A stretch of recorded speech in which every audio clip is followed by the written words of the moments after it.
حضرت حسین رضی اللہ تعالیٰ عنہ کا موقف یہ تھا کہ میں یزید جیسے آدمی کے ہاتھ پر بیعت کرنے کے لیے تیار، بولو بھائی، نہیں، میں نہیں بیعت کرتا اس کے ہاتھ، کیونکہ یزید کے بارے میں خبریں تھیں، بعض کہتے تھے شراب پیتا ہے۔ حضرت مفتی محمد تقی عثمانی صاحب کا انہوں نے فرمایا ہے کہ کسی مستند روایت سے ثابت نہیں ہے شراب پینا، روایتیں ہیں مگر کوئی اوتھینٹک روایت نہیں ہے۔ تو اب نتیجہ کیا نکلا کہ حضرت حسین رضی اللہ تعالیٰ عنہ کے پاس کوفہ سے خطوط آئے۔ کوفہ کا گورنر تھا ابن زیاد، وہ بھی یزید کا آدمی تھا، بڑا ظالم آدمی تھا وہ۔ اہل کوفہ کے خطوط آئے کہ آپ آ جائیں یہاں پر، یہاں سب لوگ آپ کے ہاتھ پر بیعت کرنے کے لیے تیار ہیں۔ حضرت حسین کا خیال یہ تھا کہ اگر یہ سب تیار ہیں تو یزید کی حکومت بغیر لڑائی کے، بغیر بڑے قتال کے، مسلمانوں کے خون خرابے کے بغیر ختم ہو سکتی ہے۔ آئی بات سمجھ میں؟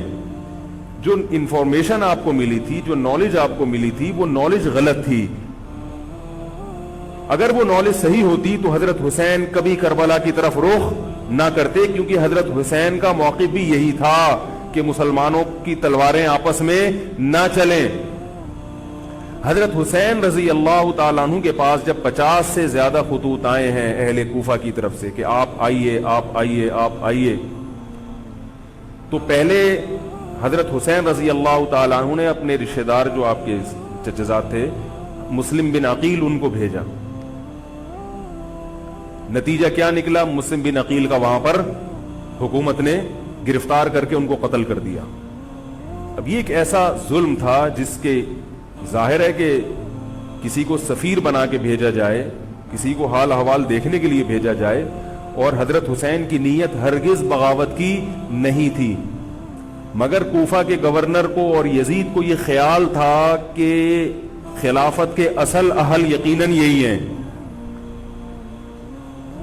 کہیں ایسا تو نہیں ہے کہ یہ امیر بننا چاہتے ہیں، یہ خلیفہ بننا چاہتے ہیں۔ ایک خوف اس کے دل میں بیٹھ گیا تھا، ایک لاشعور میں خوف ہوتا ہے نا، انسان کے دل میں بیٹھ جاتا ہے کہ آپ 100 دفعہ بھی کہیں بھی میری یہ نیت نہیں ہے، مگر وہ ڈر رہا ہوتا ہے کہ یار یہ کچھ کر نہ لیں۔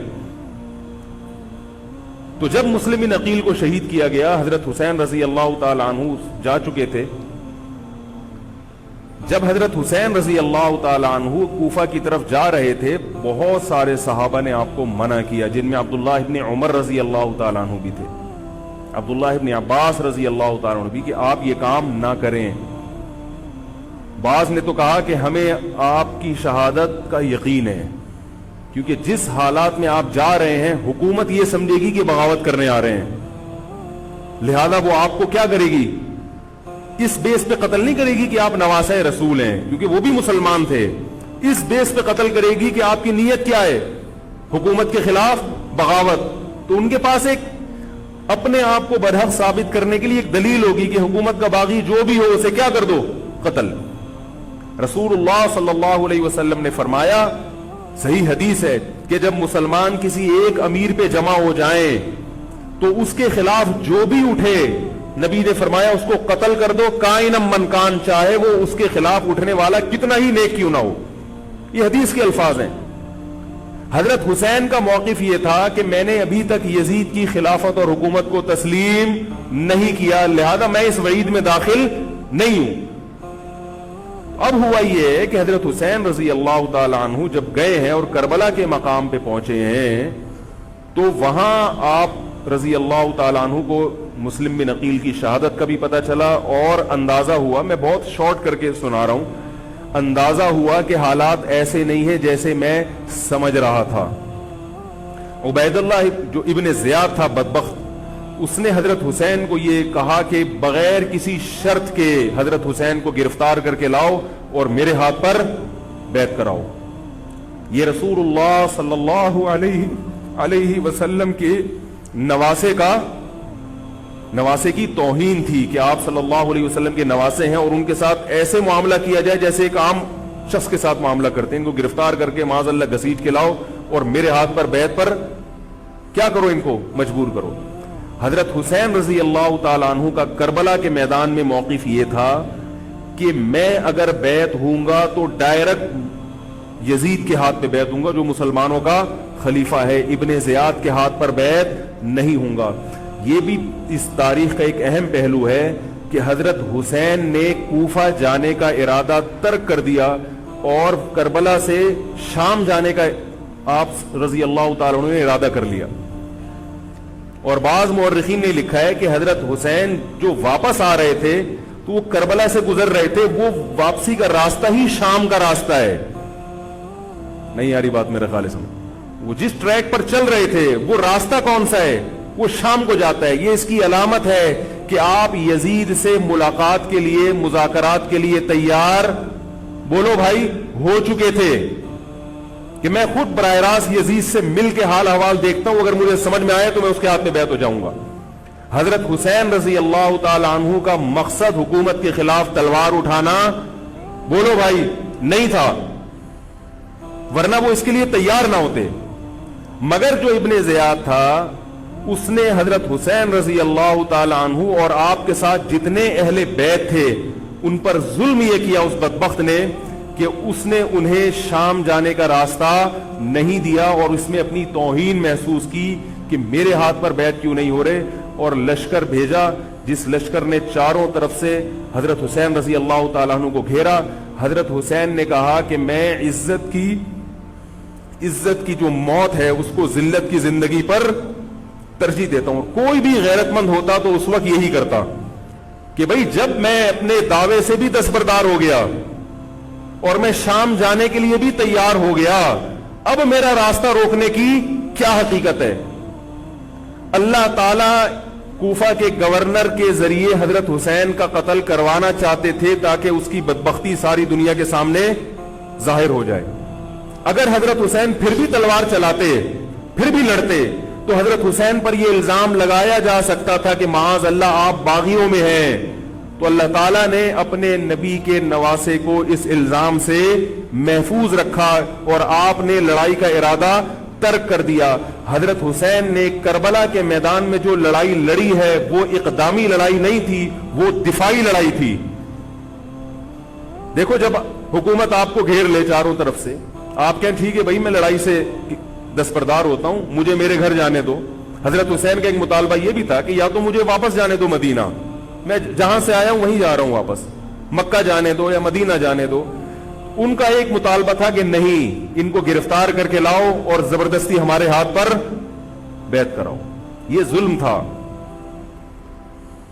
نتیجہ کیا نکلا ہے کہ کربلا کے میدان میں آپ کو گھیر کر آپ کو بھی شہید کر دیا گیا، اور جتنے اہل بیت تھے مرد سوائے امام زین العابدین کے جو حضرت حسین رضی اللہ حضرت حسن کے بیٹے تھے، ان کے علاوہ جتنے بھی اہل بیت تھے ان سب کو قتل کر دیا گیا۔ اور یہ اسلامی تاریخ پر ایک بدنما داغ ہے یہ واقعہ کہ ایک اسلامی حکومت تھی اور اس کے اسلامی حکمران تھے، اور ان حکمرانوں کے ہاتھوں محمد صلی اللہ علیہ وسلم کے نواسے کا سر جو ہے وہ گردن اڑائی گئی ہے۔ مجھ سے خدا کی قسم یہ الفاظ ادا نہیں ہو رہے، میں اپنے جذبات پہ بہت زیادہ کنٹرول کر رہا ہوں۔ وہ منظر کیا ہوگا کہ جب نبی صلی اللہ علیہ وسلم کے نواسے، آپ صلی اللہ علیہ وسلم کے نواسے کی گردن اڑائی گئی ہوگی، تو یہ بہت ایک اسلامی تاریخ میں ایک بدترین واقعہ ہے۔ لیکن بات یہ ہے کہ جب یہ واقعہ ہو گیا اور قتل کر دیا گیا، باقی جتنے بھی جو زندہ بچے تھے اہل بیت وہ یزید کے پاس لے جائے گئے۔ روایات میں آتا ہے کہ یزید نے ان کا اکرام کیا اور ان کو عزت کے ساتھ تحفے تحائف دے کر واپس کیا۔ یہ جو کربلا کے واقعات میں جو ظلم کی داستانیں اضافی بیان کی جاتی ہیں، اس کا مستند تاریخی روایات سے کوئی ثبوت، بولو بھائی، نہیں ملتا۔ اب لوگوں نے اپنی دکانیں چمکا لی ہیں، پانی نہیں تھا، کئی دنوں سے کھانا نہیں ملا۔ صحیح روایات سے ثابت ہے کہ حضرت حسین رضی اللہ تعالیٰ عنہ کربلا کے میدان میں وضو کر کے نماز پڑھتے تھے، تو پانی تھا تو، اور بعض نے یہ کہا کہ اہل بیت کی عورتوں کی عزتیں اچھالی گئی ہیں۔ آپ اس طرح کی باتیں کر کے اہل بیت سے محبت کا اظہار کر رہے ہو یا ان کی توہین کر رہے ہو؟ بولو بھائی۔ اگر کوئی عزت دار پاک دامن عورت ہو، بالفرض اس کی عزت پہ ڈاکہ ڈلتا ہے، بالفرض، تو آپ اس بات کو چھپاؤ گے نا، آپ جھوٹ بولو گے نہیں بھائی اس کی عزت پہ کوئی آنچ نہیں آئی ہے. کیونکہ جب عورت کی عزت کو آپ کوئی تار تار کر دے اور آپ ممبر پہ بیٹھ کے اس کو بتا دو، تو وہ عزت تار تار ہونے سے اتنی بے عزتی نہیں ہوگی جتنی اس بات کو بیان کرنے سے اس کی بے عزتی ہوگی. حقیقت یہ ہے کہ کسی مستند روایت سے ثابت نہیں ہے کہ اہل بیت کی عورتوں کی عزتوں کو اچھالا گیا. وہ نبی کے گھرانے کی عورتیں تھیں، ان کا ناخن بھی کوئی نامحرم مرد نہیں دیکھ پاتا تھا. دوپٹہ اتر گیا زینب کا اور زینب کی چادر چھن گئی، یہ سب غلط ہے، یہ سب من گھڑت باتیں ہیں. چونکہ وہ بہرحال مسلمان تھے جو حضرت حسین کے خلاف لڑ رہے تھے، ظالم تھے، اس میں کوئی شک نہیں ہے. اس سے بڑا ظلم اس کائنات میں ہوا نہیں ہوگا کہ ایک شخص جو اپنے آپ کو مسلمان کہتا ہے اور وہ نبی کے نواسے کو قتل کر دے اور اہل بیت کو قتل کر دے. اسلامی سیاست میں اتنی گندی تاریخ ہمیں کبھی بھی نہیں ملتی. حضرت عثمان کا بھی قتل ہوا، وہ بھی بہت بڑا ظلم تھا، مگر یہ ظلم اس ظلم کی نوعیت سے بڑھ کر تھا، کیونکہ حضرت عثمان کا قتل حکومت کے ہاتھوں نہیں ہوا ہے، باغیوں کے ہاتھوں ہوا ہے. یہاں حضرت حسین کا قتل کس کے ہاتھوں ہوا ہے؟ حکومت کے ہاتھوں ہوا ہے، جس پر لوگ بیعت کر چکے تھے. تو یہ اسلامی تاریخ میں ایک بہت بڑا بدنما داغ ہے، مگر اس کو بیان جس انداز سے کیا جاتا ہے اور جتنے قصے کہانیاں من گھڑت سنائے جاتے ہیں ان کا حقیقت سے تعلق نہیں ہے. ہماری نظر میں چاہے پانی بند کیا ہو یا نہیں کیا ہو، کھانا ملا ہو یا نہیں ملا ہو، ہماری نظر میں حضرت حسین رضی اللہ تعالی عنہ کا سر قلم کر دینا ہی کائنات کا بدترین ظلم ہے. یہی ایسا ظلم ہے کہ جس پر جتنا غم کیا جائے کم ہے. غم منایا نہیں، غم کیا جائے. منانا الگ چیز ہے، غمزدہ ہونا الگ چیز ہے. لیکن جو آگے اس میں تڑکا لگایا جاتا ہے اس کا حقائق سے تعلق بولو بھائی نہیں ہے. یہ دکانیں ہیں جو چمکائی، اس میں سب برابر ہیں، شیعہ بھی سنی بھی. بہت سارے سنی علماء بھی کربلا کے واقعے کو بہت ہی بھیانک انداز سے بیان کرتے ہیں، اور مقصد کیا ہوتا ہے؟ پبلک کو رلانا. ایک رونا وہ ہوتا ہے جو خود سے آئے، اور ایک رونا ہوتا ہے باقاعدہ آپ کو آرڈر پہ رونے کے لیے اور رلانے کے لیے بلایا جائے.